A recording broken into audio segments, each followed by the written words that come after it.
They said he was too set in his ways to find love, but what Thomas Whitman really needed was someone who understood that a weathered heart could still bloom. The autumn wind swept across the Montana plains, carrying with it the scent of dying grass and the promise of snow, while Thomas stood on his porch watching the sun sink behind the distant mountains. His calloused hands gripped the weathered railing, and for the 1000th time that year, he wondered if the silence would always be his only companion. The ranch stretched out before him like a testament to solitude, 2,000 acres of rolling hills and scattered cattle that had been his world for the past 15 years. At Fort 2, Thomas had built something substantial from nothing, but the satisfaction of ownership had long since faded into the routine of survival.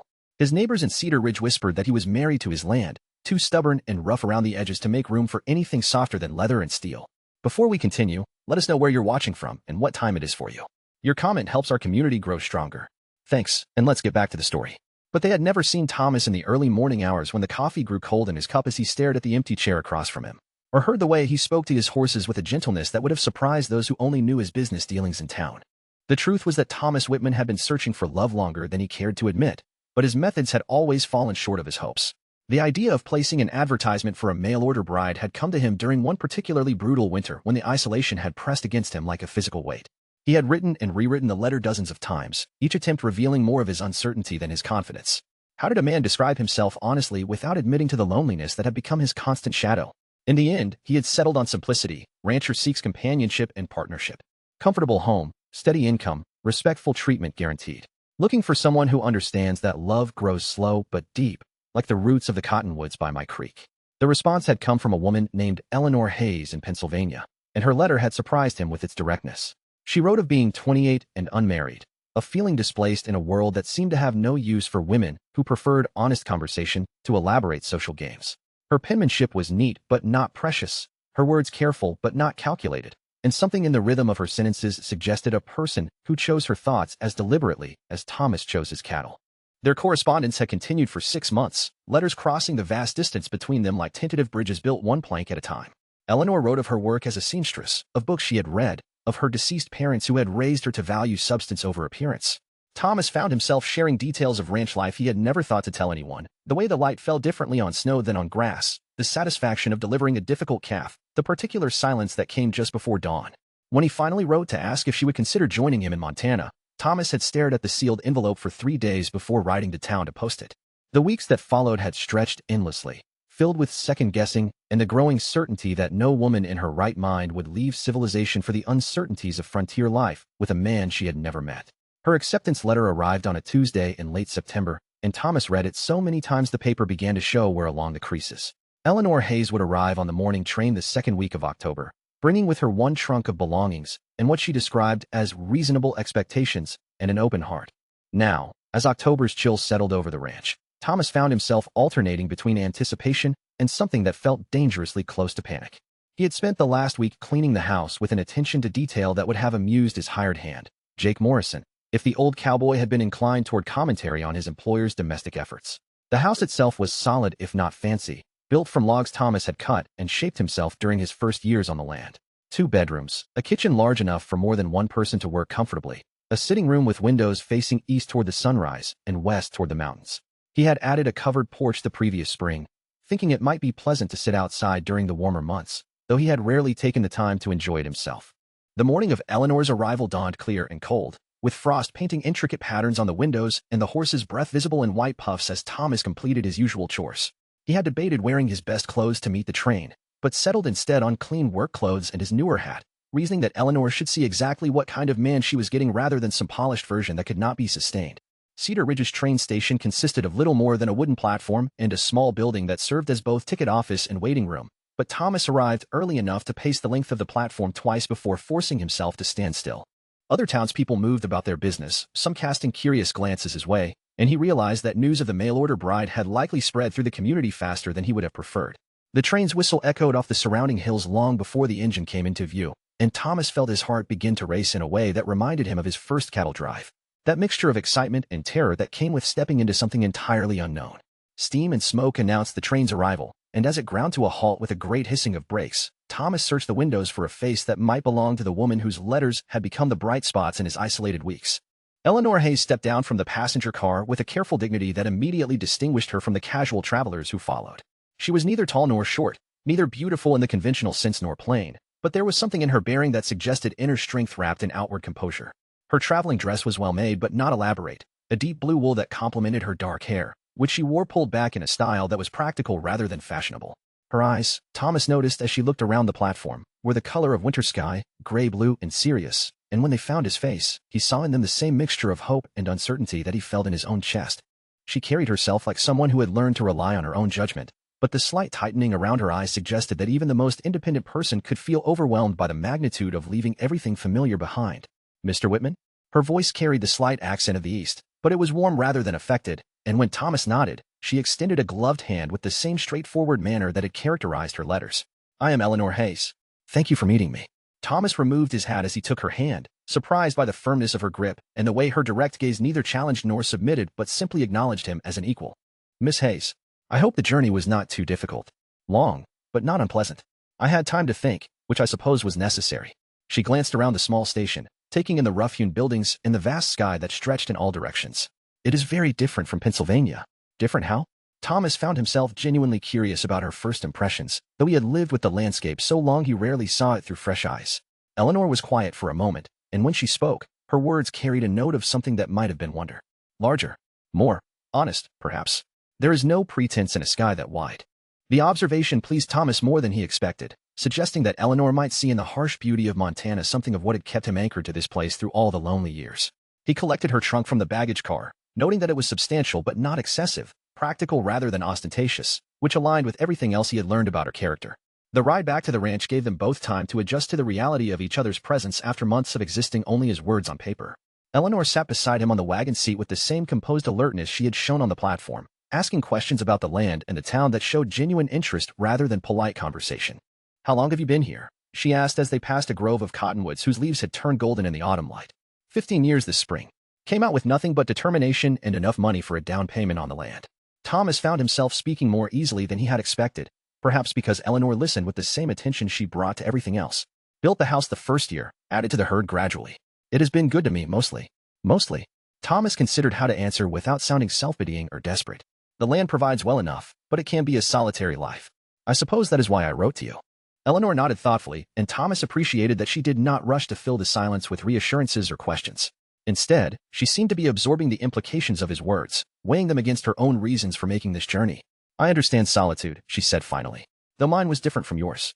Surrounded by people who never really saw me, rather than alone with the space to be myself." The honesty of her response surprised Thomas, and he glanced at her profile as she gazed across the rolling hills.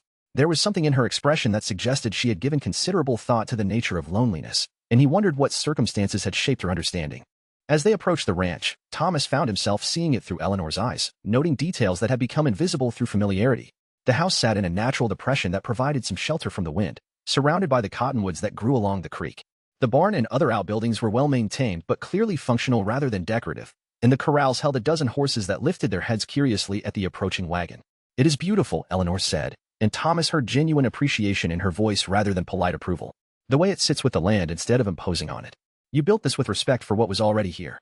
Her observation revealed an understanding that Thomas had never heard expressed so clearly, and he felt something ease in his chest that he had not realized was tense.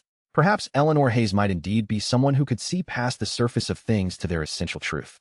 The house showed the signs of Thomas's recent cleaning efforts, but Eleanor moved through it with the practical eye of someone who understood the difference between cleanliness and comfort. She examined the kitchen with particular attention, running her fingers along the solid wooden counters and testing the pump at the sink. "The water comes from the creek?" she asked, and when Thomas nodded, she smiled slightly. "I have always preferred well water to what they pipe into the city buildings. It tastes like the earth it comes from." Thomas showed her to the bedroom he had prepared for her, the smaller of the two but with windows facing east and south to catch the morning light. He had worried that it might seem too plain or small, but Eleanor examined it with the same methodical appreciation she had shown the rest of the house. "This will do very well," she said, setting her traveling bag on the dresser that Thomas had built himself from pine planks. "When do you typically eat your meals? I would like to establish a routine that works for both of us." The practical nature of her question relieved Thomas, who had been uncertain how to navigate the awkwardness of two strangers sharing a household. Over the next hour, they discussed the logistics of daily life, from cooking arrangements to the care of the house, and Thomas found himself impressed by Eleanor's ability to ask direct questions without seeming intrusive or demanding. "I brought some of my sewing supplies," Eleanor mentioned as she unpacked her trunk. "I thought perhaps I could take in some work from the town to contribute to the household expenses." That is not necessary, Thomas said quickly, then paused as he realized how his response might sound. I mean, I can provide for both of us comfortably. But if sewing is something you enjoy, I would not want to discourage it. Eleanor looked at him with that direct gaze that seemed to see more than most people bothered to look for. I prefer to contribute something beyond housekeeping, Mr. Whitman. Not because I doubt your ability to provide, but because I function better when I feel useful. The conversation was interrupted by the sound of hooves in the yard, and Thomas went to the window to see Jake Morrison riding up to the house. The old cowboy had been Thomas's only hired hand for the past 5 years, a steady man whose discretion was matched only by his ability to judge character quickly and accurately. That would be Jake, Thomas explained to Eleanor. He helps with the cattle and horses. Good man, but not much for social conversation. Jake dismounted and approached the porch with the deliberate pace of someone who had learned not to waste energy on unnecessary hurry. He was perhaps 60, weathered by decades of outdoor work, but still capable of putting in a full day's labor. His eyes found Eleanor through the window, and Thomas saw him nod slightly, a gesture that in Jake's economy of movement conveyed both acknowledgement and approval. Jake Morrison, Thomas said as they stepped onto the porch. This is Miss Eleanor Hayes. Jake touched his hat brim with the same respectful gesture he would have offered any lady, but his greeting carried an additional note of welcome that Thomas recognized as genuine. Miss Hayes, hope the journey was not too taxing. Not at all, Mr. Morrison. Thank you for asking. Eleanor's response was warm but not effusive, striking exactly the right tone for addressing a man who valued sincerity over charm. Jake takes care of most of the day-to-day work with the livestock, Thomas explained. Knows more about cattle than anyone in the territory. Jake's weathered face showed the slightest hint of amusement at Thomas's praise, but he simply nodded and turned his attention back to Eleanor. If you need anything while Thomas is out working, you just holler. House has a good view of most of the ranch, so someone will hear you. The casual inclusion of Eleanor in the ranch's daily operations pleased Thomas, and he noticed that Eleanor seemed to understand the significance of Jake's easy acceptance. She thanked him with the same straightforward manner that had characterized all her interactions, and Jake tipped his hat again before heading back to his horse. He seems like a good man to have around, Eleanor observed as Jake rode toward the barn. The best. Came to work for me during a particularly bad winter and stayed on when things improved. I trust his judgment completely. Thomas realized as he spoke that Jake's immediate acceptance of Eleanor felt like a positive omen, though he was not typically inclined toward superstition. As evening approached, Thomas found himself uncertain about the social expectations of their first day together. Eleanor had spent the afternoon settling into her room and familiarizing herself with the kitchen, moving about the house with the quiet efficiency of someone who preferred action to conversation when adjusting to new circumstances. I usually eat supper around 6, Thomas said, feeling awkward about the mundane nature of the information. Nothing fancy, but I can handle basic cooking. I would be happy to prepare the meal, Eleanor replied. It would help me learn where everything is kept, and I enjoy cooking when I have good ingredients to work with. Thomas showed her the pantry and root cellar, both well-stocked for the coming winter, and watched as Eleanor examined the supplies with the same thorough attention she brought to everything else. She seemed pleased with the quality of the preserved vegetables and the variety of dried goods, making mental notes about what she had to work with. The meal she prepared was simple but expertly executed. Pot roast with vegetables and fresh bread that she somehow managed to produce despite never having used Thomas's stove before. They ate in a companionable silence that felt natural rather than awkward, and Thomas found himself relaxing in a way he had not expected. The bread is excellent, he said, meaning it completely. I have not tasted anything like it since I left home. My mother's recipe. She always said that good bread was the foundation of a good meal, and I think she was right. Eleanor's voice carried a note of fondness when she mentioned her mother, and Thomas filed away the information, understanding that family memories were likely both precious and painful for someone who had left everything familiar behind. After supper, they sat on the porch as the sun set behind the mountains, painting the sky in shades of gold and purple that seemed to stretch forever. Eleanor wrapped a shawl around her shoulders against the evening chill, but she made no move to go inside, apparently content to watch the day fade into night. It is very quiet, she said eventually, but her tone suggested observation rather than complaint. Takes some getting used to if you are accustomed to city sounds, Thomas acknowledged. But I find I sleep better with nothing but wind and night birds for company. Eleanor nodded thoughtfully. I think I will too. There is something restful about silence that has space to breathe, rather than silence that feels pressed down by walls and neighbors. The observation showed such understanding of the difference between solitude and isolation that Thomas felt a flicker of hope that perhaps Eleanor Hayes might indeed find something to value in the life he had built. They sat in comfortable quiet as the first stars appeared, and Thomas found himself thinking that this was the first evening in years when the porch had felt like more than just a place to stand and look at the land. Over the following days, Eleanor settled into the rhythms of ranch life with an adaptability that surprised Thomas. She rose early without complaint, prepared breakfast while he tended to the morning chores, and spent her days learning the particular requirements of keeping house in a place where the nearest neighbor was 5 miles away and the nearest store was 20. But it was not simply her domestic competence that impressed Thomas. Eleanor approached everything with the same thoughtful attention she had shown from the beginning, asking questions that revealed genuine interest in understanding rather than polite curiosity. She wanted to know why Thomas chose certain pastures for the cattle at different times of year, how he predicted the weather patterns that could make the difference between a successful season and a difficult one, what signs told him when a horse was developing lameness before it became obvious to the casual observer. "You see the land like you are reading a book," she said one morning as they stood watching the cattle spread across a hillside pasture. "All those details that look random to me have meaning for you." Thomas had never thought of his knowledge in those terms, but Eleanor's comparison felt accurate. "I suppose when you spend enough time with something, you start to notice patterns. The land tells you what it needs if you pay attention. People are like that, too," Eleanor said quietly, and Thomas glanced at her, wondering if she was speaking generally or making a more specific point about their own situation. As the days passed, Thomas found himself looking forward to the conversations that developed naturally around the practical business of daily life. Eleanor had opinions about things he had never thought to consider, and she expressed them with a directness that he found refreshing after years of dealing with people who said what they thought he wanted to hear rather than what they actually believed. When an early November storm brought the first significant snow of the season, Eleanor watched from the kitchen window as Thomas and Jake worked to bring the horses into the barn and check on the cattle in the nearer pastures. The wind drove snow horizontally across the yard, and the temperature dropped 20 degrees in the space of 2 hours. "Is this typical for this time of year?" Eleanor asked when Thomas stamped into the kitchen, shaking snow from his coat and hat. "Earlier than usual, but not unheard of. Weather here can change faster than you might expect coming from the east." Thomas accepted the cup of hot coffee Eleanor handed him, grateful for the warmth after 2 hours in the wind. "Jake said you would probably need to ride out to check the herd in the south pasture," Eleanor said, and Thomas nodded, surprised that she had already learned to anticipate the requirements of weather emergencies. "Probably will not be back until after dark. Storm like this, cattle sometimes drift with the wind and end up in places where they can get into trouble." Thomas hesitated, uncertain whether Eleanor would worry about him being out in dangerous conditions or simply accept it as part of ranch life. "I will keep supper warm," Eleanor said simply, and Thomas felt a warmth that had nothing to do with the coffee. She did not ask unnecessary questions about the dangers or express anxiety that would only add to his concerns. Instead, she acknowledged what needed to be done and let him know she would be there when he returned. The ride to the south pasture was brutal, with snow stinging Thomas's face and the wind making it difficult for his horse to maintain footing on the increasingly slippery ground. But he found the cattle huddled in a grove of trees where they were partially sheltered, and after a count to make sure none had wandered off, he was able to head back toward the ranch with the satisfaction of knowing his animals were as safe as they could be under the circumstances. The lights from the house windows were visible long before Thomas reached the yard, golden squares of warmth in the white darkness of the storm, and for the first time in 15 years, the sight meant something more than simple shelter. Someone was waiting for him, someone who understood that his late return was not neglect but necessity, someone who would have kept the fire burning and the food warm because that was what partners did for each other.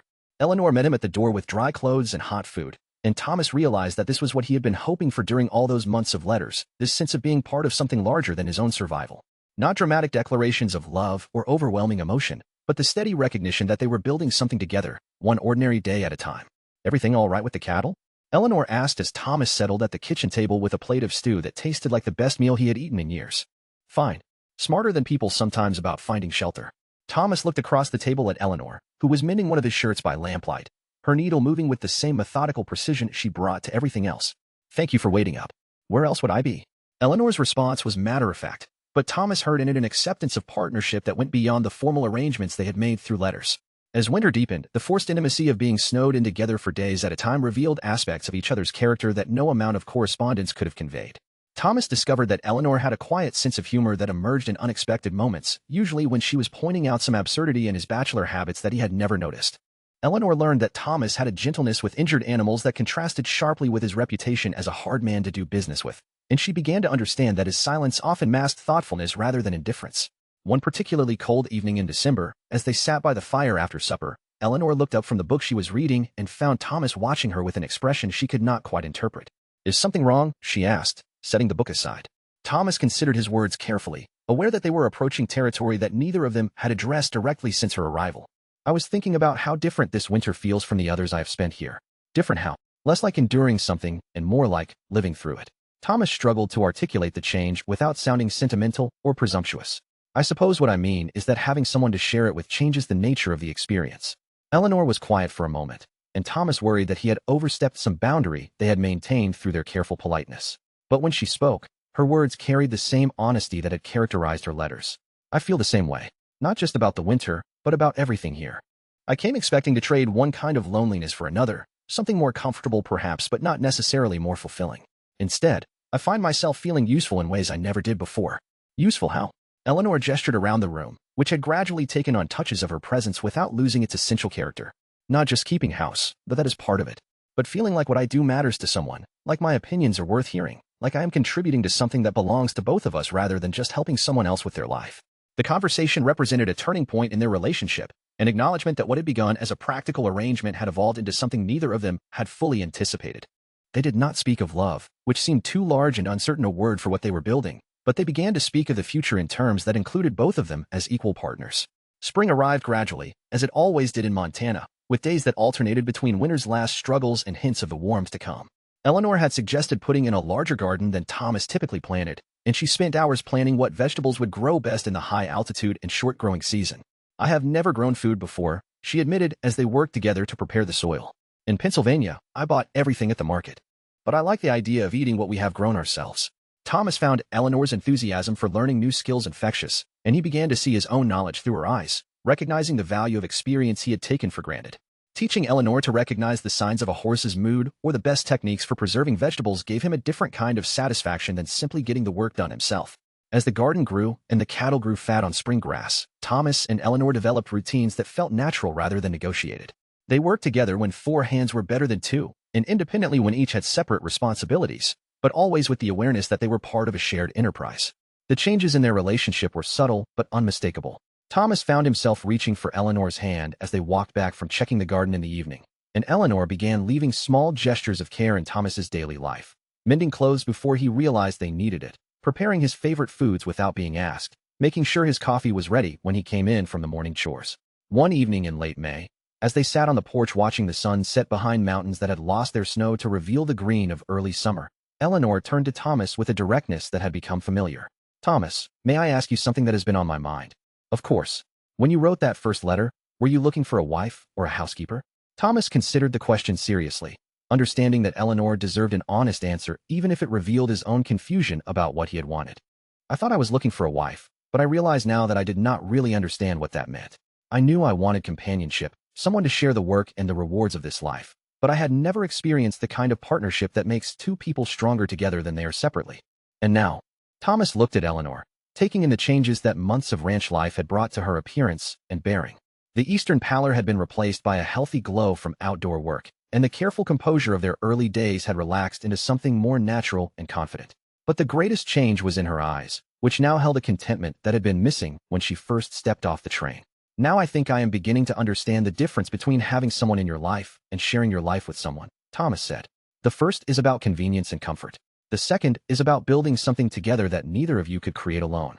Eleanor smiled, and Thomas saw in her expression the same recognition that he felt. They had moved beyond the careful negotiations of their early months into something that felt both stable and full of possibility. "I have something to tell you," Eleanor said, and Thomas felt a moment of anxiety before she continued. "I wrote to my friend Martha in Pennsylvania last week, and I told her that I had found something here that I did not know I was looking for." "What was that?" "A place where I fit.